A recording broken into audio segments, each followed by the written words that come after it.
देखेंगे genetic terminology.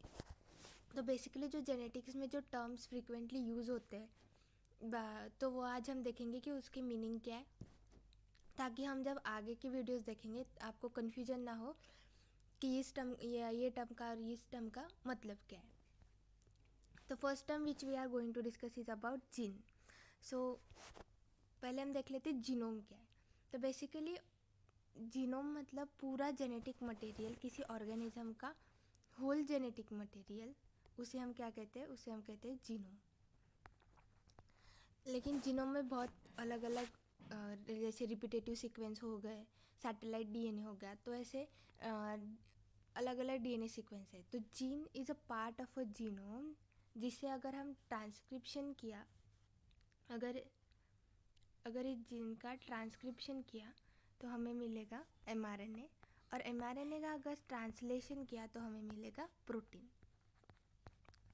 So gene is nothing but a part of genome from which we can get a product like protein. So इसके बाद हम देखेंगे gene के बाद what is mean by alleles. तो जैसे कि किसी भी डिप्लॉयड ऑर्गेनिज्म में, हमें जैसे पता है किसी की डिप्लॉयड ऑर्गेनिज्म में होमोलॉगस क्रोमोसोम प्रेजेंट होता है। तो हम कंसिडर कीजिए कि ये होमोलॉगस क्रोमोसोम है, ये दोनों होमोलॉगस क्रोमोसोम है, और इस होमोलॉगस क्रोमोसोम पे एक जीन प्रेजेंट है जिसका नाम है एच। तो यहाँ पे एक जीन एच है और यहाँ पे एक जीन एच है, और जीन एच जो है वो एक कैरेक्टर को कंट्रीब्यूट करता है। वो कैरेक्टर किस कैरेक्टर को कंट्रीब्यूट करता है, तो हम कंसिडर कर लेते हैं हाइट को कंट्रीब्यूट कर रहा है। ये जीन किसे कंट्रीब्यूट कर रहा है, हाइट को कंट्रीब्यूट कर रहा है। अगर लेकिन जैसे कि हमें पता है हाइट कैन बी टॉल या डार्क।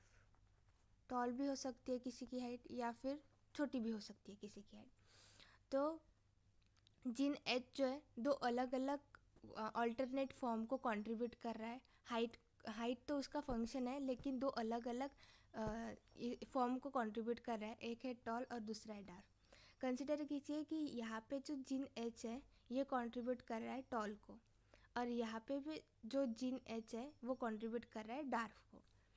तो इसे हम रिप्रेजेंट कर देते हैं टॉल और dark, and this is nothing but the early alternative form of genes.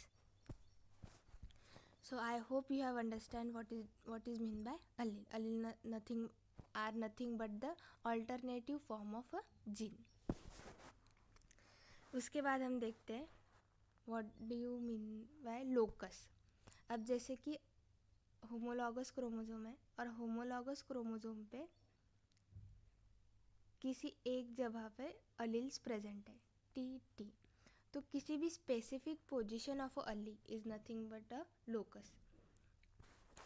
So locus is nothing but a specific position of an Ali,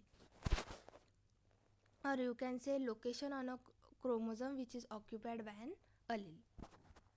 इसके बाद हम देखते हैं कि होमोजाइगट मतलब क्या। अब जैसे कि ये होमोलॉगस क्रोमोसोम है और इस होमोलॉगस क्रोमोसोम पे अलील्स प्रेजेंट है, टी और टी। ये दोनों अलील सेम है, इसलिए हम क्या कह सकते हैं इन्हें टी, और या फिर स्मॉल टी भी हो सकते हैं, टी। इसे हम क्या करेंगे, होमोजाइगोट। इसके बाद हेट्रोजाइगोट मतलब क्या। फिर हम कंसिडर करते हैं कि दो होमोलॉगस क्रोमोसोम है और होमोलॉगस क्रोमोसोम पे अलील है which are contributing to high, लेकिन यहाँ पे इस होमोलॉगस क्रोमोसोम पे टॉल और इस होमोलॉगस क्रोमोसोम पे डार्क। तो ये दोनों क्या हो गए, T. These are not similar to each other, therefore they are known as heterozygote. इसके बाद हम देखेंगे what do you mean by genotype. So genotype is nothing but set of all alleles. Genotype is nothing but set of all alleles. So जैसे अगर T हो गया, T हो गया, या फिर टी हो गया, तो ये क्या हो गए, sets of allele which are nothing but genotype. इसके बाद हम देखेंगे कि फिनोटाइप मतलब क्या। अब जैसे कि हमें जीनोटाइप टी पता है, टी पता है और टी पता है।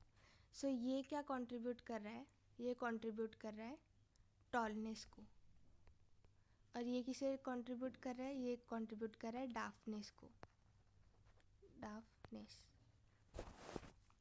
सो जब हम किसी चीज़ को, जैसे अगर कंसिडर कीजिए कि ये दोनों प्लांट है, ये प्लांट है, सॉरी ये प्लांट है और एक छोटा प्लांट है डार्फ, और एक टॉल प्लांट है। अगर हम इन तीनों प्लांट्स को देखेंगे तो हम क्या कह सकते हैं, ये दोनों जो प्लांट्स है ये टॉल है और ये डार्फ है, लेकिन हम इसका जीनोटाइप नहीं बता सकते। इसका जीनोटाइप टीटी भी हो सकता है या फिर टीटी भी हो सकता है। तो जो फंक्शन हम देख के बता सकते हैं कि ये टॉल है या डार्फ है, that is nothing but a phenotype. और जो जैसे कि अगर हमें जीनोटाइप पता करना है तो this is nothing but the genotype. Genotype is nothing but the set of allele and phenotype is nothing but the physical appearance of a character. So I hope you have understand the genetic terminologies which are generally used in genetics.